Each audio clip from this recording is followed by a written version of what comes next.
আসসালামু আলাইকুম। আমি আপনাদেরকে আজকে দেখাবো 2026 সালের মাহে রমজান। বাংলাদেশ জাতীয় মসজিদ বায়তুল মোকাররম আজকে 16তম রমজান।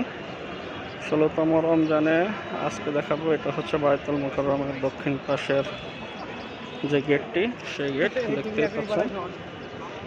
পুরো স্পেস জুড়ে এই যে আজকে সন্ধ্যা ইফতারের আয়োজন মুসল্লি কমিটি এবং অন্যান্য কিছু সংগঠন থেকে ইফতারের আয়োজন করা হয়ে থাকে সম্পূর্ণ বিনামূল্যে। হাজার হাজার মুসল্লির জন্য সবাই ইফতার আয়োজন করে। যে পানি, আপনারা ঘোরাফেরা না করে আপনারা যেখানে সেখানে বসে না থেকে আপনারা পানির বোতলের সামনে বসে যান। দয়া করে পানির বোতলের সামনে বসে পড়ি। দেখতেই পাচ্ছেন, এবং ভিতরে সমস্ত ইফতারের ইন্তজাম করা হয়েছে। আর যারা ভিতরে বসার জায়গা পাবে না তারা বাইরে বসে ইফতারি করবে। প্রত্যেকটা পানির বোতল দেওয়া হয়েছে। ইফতারের আগে ইফতারি বন্টন করা হবে।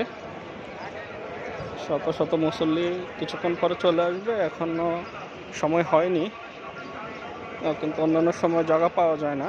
তো এটা সম্পূর্ণ বিনামূল্যে। বাংলাদেশে চলমান যেসব মুসল্লিগণ মসজিদে ইফতার বাইরে করতে পারে না বা সুযোগ থাকে না, ওনারা যারা মসজিদে চলে আসে সবাইকে ইফতারি করানো হয়।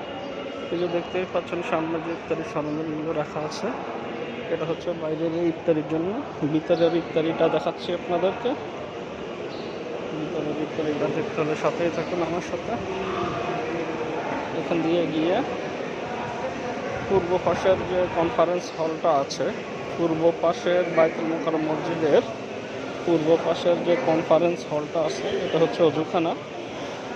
কনফারেন্স হলের মধ্যে ইফতারের আয়োজন করা হয়। এখনও সময় শুরু হয়নি, কিন্তু মুসল্লি অলরেডি কিন্তু বসে পড়েছে, দেখতেই পাচ্ছেন।